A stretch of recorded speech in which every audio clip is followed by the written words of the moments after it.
And he just said, Paul, too many people have done too much for you to get ordained, for you to leave it behind. You go through with it, and if you don't do anything with it, fine. But you can't drop it now.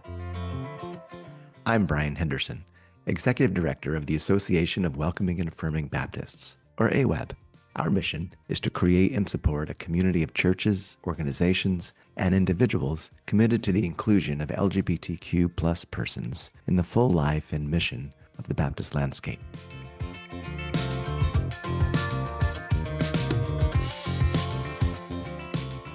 In this first season of the AWAB podcast, Voice of the Turtle, we're going to dig into the past while we face the present.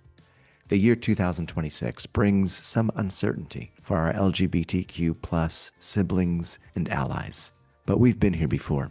Across 8 episodes, we're going to burrow our way through some of our history and talk to the people who made it and are still making it.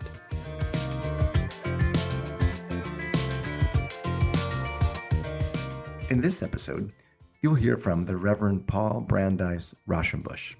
Ordained in American Baptist tradition, Reverend Raushenbush is the great-grandson of 19th century Baptist cleric and social gospel proponent Walter Raushenbush. He's also the great-grandson of Supreme Court Justice Louis D. Brandeis. We will discuss with Paul how welcoming and affirming ministry and ministry in general has evolved over the Baptist and interfaith religious landscapes during his lifetime.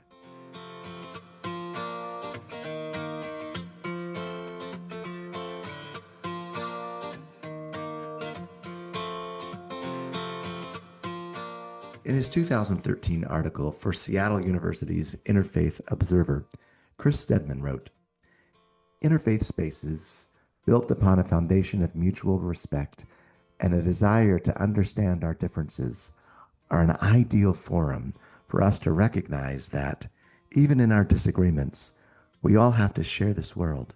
We all have to share this world." I wonder how inclusive your all is. Contrary to what many Baptist people think when they hear the word Baptists, Baptists historically have challenged people to be inclusive. One of the historic 4 Baptist freedoms is religious freedom.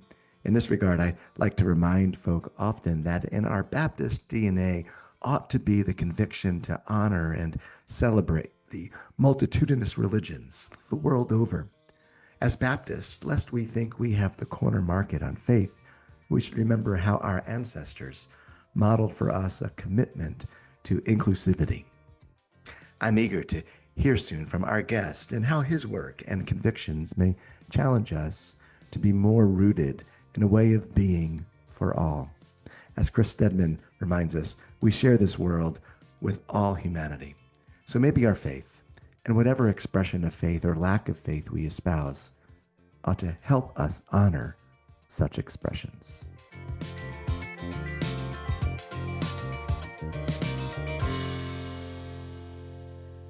Someone said, "Sometimes there's more spirit in a pint than there is in a pew." Would you believe the story of AWAB, or the welcoming and affirming movement in Baptist life, traces its roots to a bar in Lincoln, Nebraska? This story, and many more, are told in AWAB's history written by Delane Tu, Finding a Home Among Baptists. You can order your own copy of this history at awab.org/book. That is awab.org/book. This book and its rich retelling of how many Baptists are welcoming and affirming provides the basis for this current Voice of the Turtle podcast series, digging into the past while facing the present. Again, you can order your copy of Finding a Home Among Baptists at awab.org/book. Maybe one of the greatest gifts the queer community and welcoming and affirming ministries offer us is this: the invitation to truly welcome and affirm everyone. I love how one of AWAB's member congregations puts it, open to all, closed to none. For decades, the queer community has organized, protested, and marched for equality. And even with the setbacks we're seeing right now, that witness still teaches us something important. that people from all kinds of backgrounds can not only coexist, but actually thrive together. And when we do, we're capable of so much more together than we are on our own. Today's guest, Paul Raushenbush, brings that perspective from his own experience in the queer community, along with a deep commitment to interfaith dialogue, insights that can help all of us live more fully into that vision of being open to all and closed to none. So let's get to it. We welcome now Reverend Paul Brandeis Raushenbush. Paul is president and CEO of the Interfaith Alliance, an ordained Baptist minister. He's a longtime interfaith leader and leading advocate for civil rights and religious freedom, working across the country to build bridges among people of many faiths and beliefs. He's also a frequent voice in national media and host of the State of Belief podcast. And in a small world connection, his predecessor at Interfaith Alliance, Reverend Dr. C. Welton Gaddy, once served on AWAB's board. Paul, we're really grateful you've taken time to join us today on Voice of the Turtle. I'm excited to be with you, Brian. We are so glad you are, and we're glad to be together. You are, though, no stranger to AWAB. Last year, you were the keynote speaker for AWAB's Baptist News Global and joint breakfast at the Cooperative Baptist Fellowship's General Assembly meeting. But you first connected with AWAB congregations decades ago. Can you tell us a bit about your early ministry with Seattle First Baptist Church and Madison Avenue Baptist Church? What persons did you work with? And how did those congregations influence the trajectory of your ministry? Well, it's great to remember Madison Avenue Baptist Church, especially because when I was at seminary, I had gone to seminary. I'd been attending Judson, which I think is probably another AWAB church. That's correct, Judson Memorial Baptist Church. When I first got to New York in '89, New York City, some cousins of mine were attending Judson Memorial Church, Baptist Memorial Church in although it's UCC and Baptist, in the Village, and they invited me to go to church. And that it was at a time when I was kind of open to that idea, and I attended and got to know Howard Moody, who was an old Southern preacher.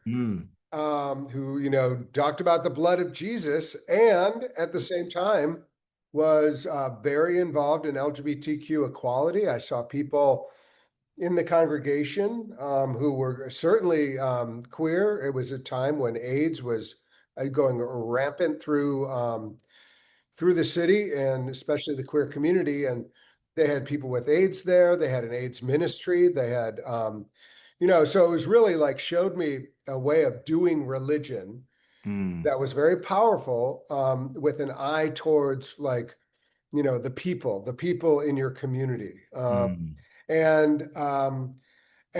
Someone, I had studied religion in college largely as a means to not having to have a career ever in anything. That's one way to do it. Literally, the idea was, avoid being a professional. But even at that time back at McAllister, and then when I was attending the Judson, someone just said, you'd make a good minister. Have you ever thought about that? And I was like, that is so crazy. You are out of your mind. But then I actually went up to Union Seminary, which was in New York City, and had a day there and had a moment of clarity, which don't come that often, and that I was going to go to Union. But even when I went to Union, I was kind of like, I'm going to go here as an artist. I'm going to be like a performance artist with religion, da da da da.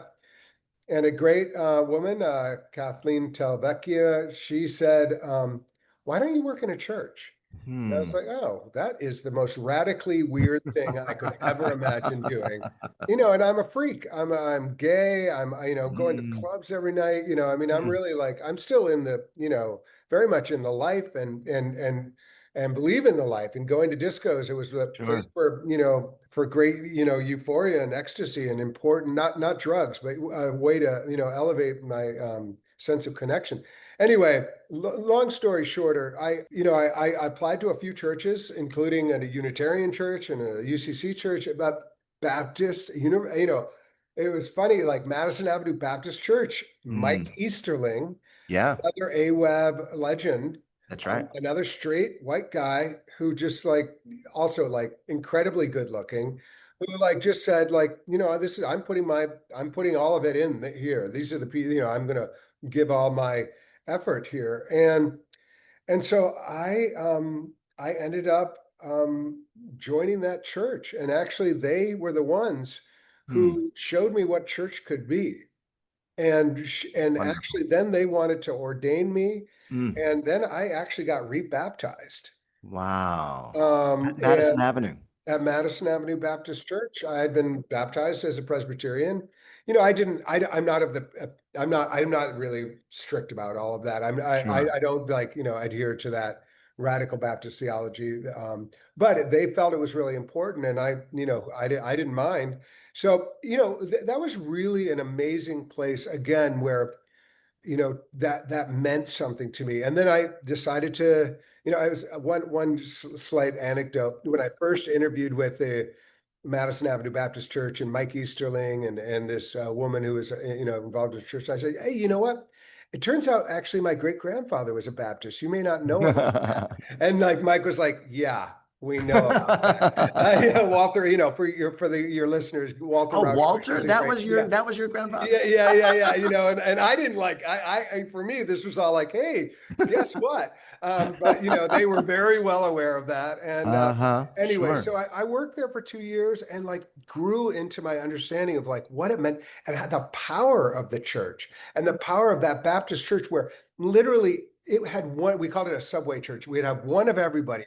We had we had homeless people, we had immigrants, we had people who didn't speak English, we had queer people, we had Upper West East Side matron. Like we had really everybody, Right. but everybody felt at home in that church. Everybody belonged in that church. And I thought, this is actually what I think Jesus was talking about. So then I went out to, part of my trajectory there was like, okay, what do I do next? And I met Yeah. another friend of ours, Craig Darling, Right. who was a part of AWAB. And he said, you know what? We're doing something out of Seattle First Baptist. It's a mission program. You could come out, you could work in the church. I worked half-time in the church and half-time with this drop-in center with homeless queer youth. Mm. And all of Wow. this again funded by Baptists. Like Right. it's really important for people to understand, like, that this was Baptist ministry Mm-hmm. and part of our tradition, and part of what we have offered the world was this witness. Yeah. And it was also the way I got into ministry. And I'll tell you one more story about Sure. Seattle First Baptist Church. I was at Seattle First Baptist Church when we were disfellowshipped because of our Mm. welcoming and affirming approach to LGBTQ people. Yeah. And it just made me so angry. I Mm. was like, these people, and I'm not going to use the salty language I used at the time, but I said, screw this. Why Sure. should I be involved in the church? Screw this. Screw all of it. I mean, forget it. Like I don't need this. And Yeah. Another Rod legend. Romney, another legend, and another AWeb supporter who created a congregation where everyone could belong, including LGBTQ people. And he was forthright in all of this. And he just said, Paul, too many people have done too much for you to get ordained, for you to leave it behind. You go through with it. And if you don't do anything with it, fine. But you can't drop it now. So I went through the ordination, and the last thing I'll say is that at my ordination, that was, Seattle First Baptist was my call. The ordination was at Madison Avenue Baptist. Right. All these people who had helped me get to where I had gone. And I Mm. brought in Elias Farajaje, who preached on Esther, on courage. Mm. And he Mm. gave me a stole and said, perhaps for such a time as this, you were made. And so it's all wrapped up in what I'm, continue to try to do today. My goodness. Wow. Well, thank you for sharing all of that. And we're gonna come back to that thought of courage. But curiously, Paul, since those experiences decades ago, as challenging as some of them were, even while some of them were really good and affirming, your ministry and work have taken you to many places with seemingly countless people.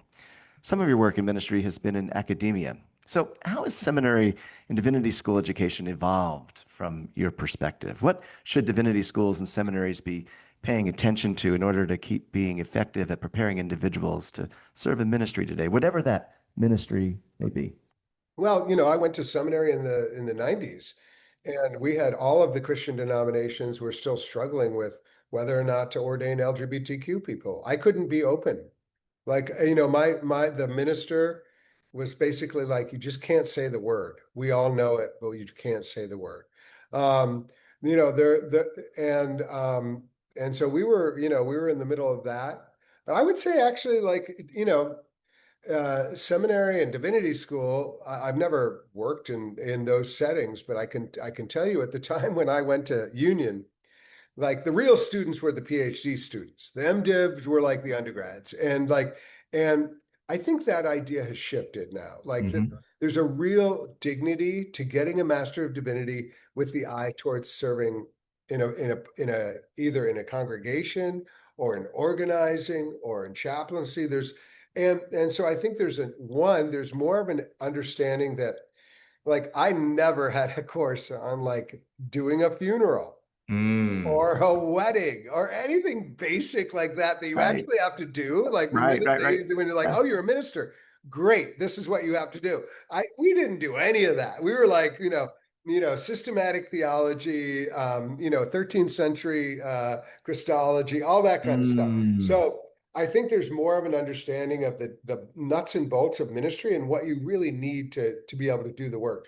The other piece that I would say is really evolved, at least at Union, and I think lots of the bigger seminaries like Yale, probably like Princeton's to some extent, is an understanding of the multi-faith world that we're in and Hmm. an ability to speak into that diversity. And Mm. that's really helpful. And it Yeah. wasn't something that was a major influence when I was there, but I think it's evolved. And I think now there's really understanding, my hope is that there's a real understanding of, how how to learn how to speak into the public square and all of those kind of things. But I don't know if that's such an emphasis, but I think it's important. And so, but again, I did work in the academy, but I was at Princeton University. And so I wasn't over on the seminary side. And so I have maybe a little bit of a different understanding of, or lack of a deep understanding of what's going on in seminaries today. And yet, I think what you shared is so helpful, and it's right on, to be honest. I think having the practical skills to do what churches call us to do is really what's needed, and to do it in such an intersectional way these days, I think, right? We'll be right back with more of our conversation with Paul Raushenbush. AWAB proudly welcomes American Baptist Home Mission Societies as a sponsor of this inaugural season of Voice of the Turtle podcast. For nearly 200 years, ABHMS has promoted the Christian faith to impact lives positively. Inspired by the gospel that heals and transforms, ABHMS cultivates and empowers faith leaders across the U.S. and Puerto Rico. ABHMS partners with American Baptists and others to build networks, foster innovation in ministry, and deliver high-quality resources to educate and equip those who are passionate about healing and transforming the communities they serve. To learn more, visit the ABHMS website at abhms.org. Thank you, ABHMS, for your support. AWAB also proudly welcomes Knollwood Baptist Church in Winston-Salem, North Carolina, as a sponsor for this inaugural season.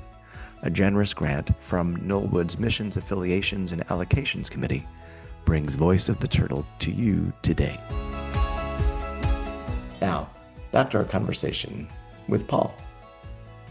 I had a friend once who talked about gown folk and town folk.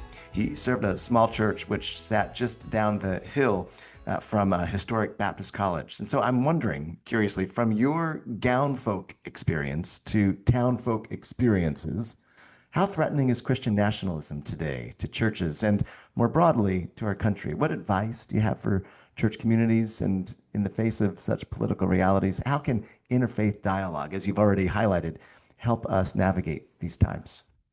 Um, Christian nationalism, I wouldn't put as a gown folk, town folk issue. I would put that as a political issue and a politics and power and and manipulation issue.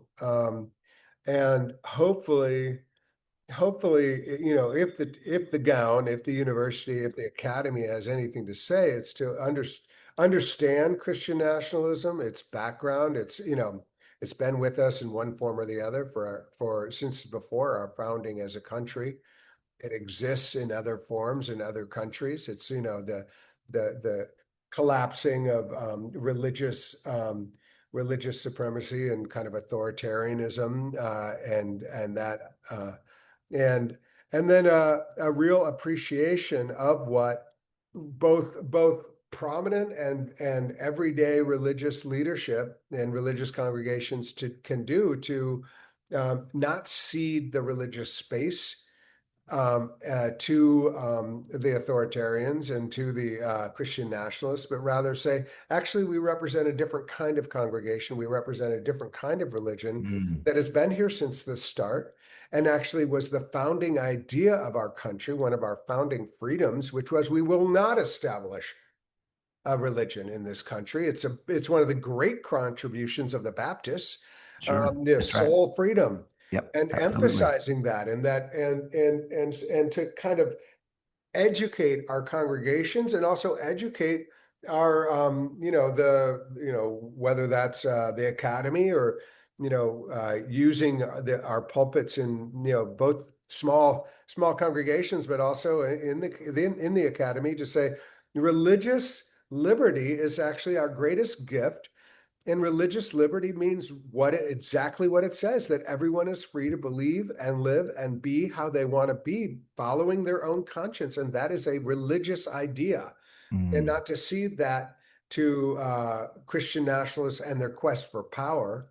And I think that, we're living through right now the zenith of the power, but I actually think we're seeing it crash up against some strong bulwarks right now, and people are beginning to recognize, oh, this is crazy.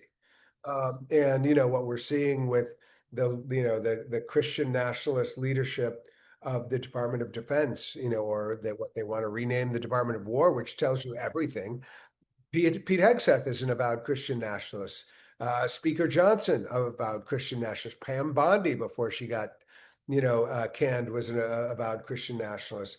I would say J.D. Vance is a Christian nationalist. I think Trump is completely a-religious and amoral, and right. uses the ideas behind Christian nationalism, which is essentially that God is your divine mascot for whatever political power grab you want. Uh, so I think we're seeing a moment of opportunity here, and my hope is that both town and gown and the Mm, political structures that we have will be clear about how to name it, recognize it, name it, and denounce it mm, as an anti-American power grab that is terrible for religion ultimately and mhm. terrible for our country. Wow. Well, Paul, thank you. Your words mean much, and I know I can speak for myself, but I think I can also reflect the appreciation of many in saying we are glad that you are in the position that you are as president and CEO of Interfaith Alliance, and that you are speaking out as you do in so many different ways. Over the years, personally, our paths have crossed several times, and I'm grateful for the friendship that we've shared. Last fall, you and I were actually in the Seattle area, and you were revisiting that ministry that you were a part of decades ago at Seattle First Baptist. There, that evening, I asked you, in light of all the political trauma that we were experiencing and that we continue to experience, how do you keep doing what you're doing, especially when it's so hard? Do you remember the advice that you gave? You said, Brian, you got to keep paying attention to people's courageousness. So I wonder, what courage are you witnessing today that is keeping you encouraged in the midst of all that we're facing? Well, I see courage all the time. I mean, Mm, it's great and it's good. inspiring. But if you're looking like, it's actually interesting to me. I've been in a lot of rooms where people are, smart people, people with power are Mm, just like, I just don't, there's nothing I can do. Nothing I can do. And I'm like, dude, what are you talking about? There's, it's inevitable. And I'm like, no, no, no, it's just the opposite. And this is, so many things we can look towards, but the very least of which is, or the very most of which is look at Minnesota. Look what happened in Minnesota. They organized, they showed up, they displayed incredible courage in the face of lethal response, but also overwhelming. I mean, the whole goal there was to overwhelm and to intimidate and to say, oh, resistance is futile. And the people said, no, actually, the resistance is exactly what we're going to do. And they won. Now, it was very hard fought and a lot of pain, and I'm not minimizing sure. what went into that, but that was courage. That was, courage is a word that is the root of which is heart, which is the root of which is love.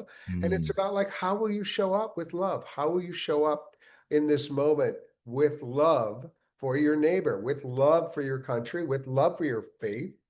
And we see it all over the place. I mean, I'm very impressed with the way uh, people are showing up, and frankly, the way religious folks are showing up. I mean, religious folks have been among the most courageous and the most forthright in the way they have pushed back against this government that wants to claim religion and wants to claim that they're the protectors of our religion. Well, it's just the opposite, and people see that because they're attacking anyone whose religion is not in lockstep with their political aims. So mhm. they very early, it's kind of crazy. They very early went after sensitive spaces. They were invading congregations. People don't like that. So the Cooperative Baptists, for instance, filed a lawsuit along with the Sikh Coalition and the Quakers That's saying, right. to stop that. Cooperative Baptists are not the most radical group in the world, but they're just saying this is bad for our religion. You're attacking our religion. Mm, Then mm, they went after the Lutherans, saying that mhm. they were like cooking the books. Then they went after the Catholic bishops and all of that. And that's even more crazy because the Catholics, again, straight down the middle, they have tried always not to do real politics, although certain bishops and cardinals have shown up in specific ways. The campaign against the Catholic Church by this administration, Mm, culminating with the most recent screed against the Pope. This and JD Vance, who has a book coming out about how he's turned Catholic, has been schooled now by two popes that he's mhm, wrong about mhm. his understanding of That's right. Catholicism. He's like he has tried to school. He literally recently tried to school Pope Leo. The great thing about what Leo did is he said, "I'm not afraid of you." That's That's right. a That's quote. right. That's a Yeah. direct quote. I'm Yeah. not afraid of you. And Mhm, and I that can be Pope Leo. Yeah, he has a lot of people around him. That can be anybody. I mhm. mean, we're all kind of deciding and people shouldn't be stupid because it's a crazy world out there. But you can stand up and you can say no, and you can say, I see a different vision. I see another way. I see a possibility of us being neighbors. One of our colleagues and friends who teaches in Minneapolis, who you know, I suspect, and who also has been interviewed in Voice of the Turtle or on Voice of the Turtle is Cody Sanders. And as you probably know, Oh yeah. Cody talks these days about if you want hope, you need to be the hope that you want to experience. And in some ways, I think courage is similar, right? If we want courage, we've got to be the courage that we want to know and experience. It's been good to be with you for this episode of Voice of the Turtle. And you may know this, but the Voice of the Turtle was the name of an LGBTQ plus newsletter produced by Baptists in the early 70s and into the 80s. It was a precursor to AWAB's current newsletter, The Welcoming Spirit, or as we call it today, the TWS. Voice of the Turtle's motto was, "Behold the turtle. It makes progress only when it sticks out its neck." How would you encourage folk today, and maybe even in the present time, to keep sticking out their necks? I don't want anybody to like make themselves too vulnerable to attack. I mean, I think it's really important to recognize, that we want to be we want to be aware, we want to move forward. I think like the turtle, sometimes it seems like it sticks out its head and then the body follows. And I think Mhm. that's fine. I just don't want us to think that there's something that any one of us has to be overly heroic, and do this thing where like we have to risk our bodily harm or Sure. anything like that. I Sure. think that what I like is like keep moving forward, keep imagining the future, and there's lots of ways to do that. And I do think that we need to be clear, in ways that are not harmful for ourselves or make ourselves too vulnerable about what we believe. And I think it's very, I think if there's silence, a lot of things come into that silence as assumptions. Okay, Sure. we all basically approve of what's happening here. And I think right now, when when there is like a backsliding on a lot of LGBTQ issues, the terrible attacks on our trans siblings, even with same-sex marriage, we're losing percentage points, of support, in part because people are like, oh, well, that was a little too far. Well, no, it's not too far because that's our lives. And so we have to speak into that. I'll mention, my husband has a book coming out, about our family. Um, Yeah.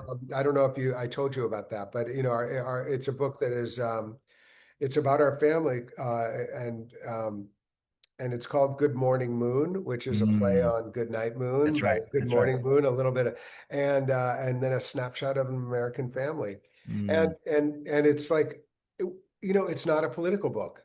It's Mm. just telling our story Mm. in an age when that story is political.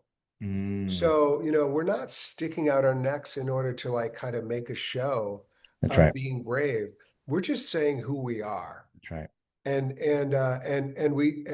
I reject the idea that that's at all controversial. Right. I just refuse. You can try to make us controversial, but that's you doing it. Mm-hmm. We are not controversial. We are forging a family together. Mm. And so I think that's the way I want people to think about, what does it mean to stick out your necks? It's not to like do anything heroic or imagine yourself as, having to risk your life and limb, but rather just to be who you are Mm. and make it clear that that is non-negotiable. You have helped us make progress, not only today, but through your life, through your work and ministry. We are grateful for you, Paul, and it's been wonderful to have you as a guest on Voice of the Turtle today. So thanks so much for being with us. I'm so glad to be with you. Thank you, Brian, for all you're doing, and it's great to be a partner of yours.